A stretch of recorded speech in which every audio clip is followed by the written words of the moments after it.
প্রোগ্রামে যাব, অপারেশনে যাব, যদি এখানে ডিভাইস না আসে আবার প্রোগ্রামে যাব,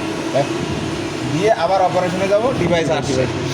ডিভাইসে গেলাম, আমাদের আছে কোথায় ইউএসবি মেমোরি খুঁজে বের করব দিয়ে এম কার্ড ইউএসবিতে যাব, আমাদের এটা দরকার, এটাতে কার্ড শর্ট দিয়ে নিয়ে আসলাম, নিয়ে আসার পরে তারপর এখানে যা কপি করব, এখন আবার কোথায় যাব ডিভাইসে যাব, সিএনসি মেমোরি এরপরে কি করব Paste করব, পেস্ট হয়ে গেছে। এখন খুঁজে বের করব এখন আমার সেম নেম প্রোগ্রাম মানে হয়ে গেছে আর কি এরকম। এখন আমাদের যাইতে হবে কি নিয়ে আসার জন্য, ওই যে আমরা ভিতরে যে প্রোগ্রামের যে নাম দিয়েছি না, ওটা নিয়ে আসতে হবে, নিয়ে আসার জন্য সিঙ্গেল ব্লকে যাই, সিঙ্গেল ব্লকে যাই, প্রোগ্রামে চাপ দিলাম, এরকম ইন্টারফেস আসবে। আসার পরে এখন নাম কত ছিল বুঝাই,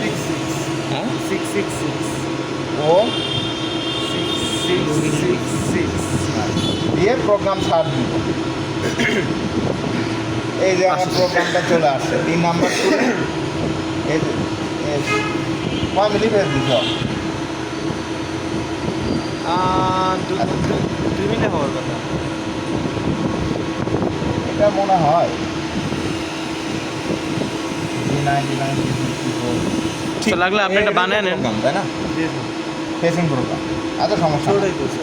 একবার দেখে নেন স্যার, তারপরে তাও দেখে আসা যাবে, দেখে আসা যাবে।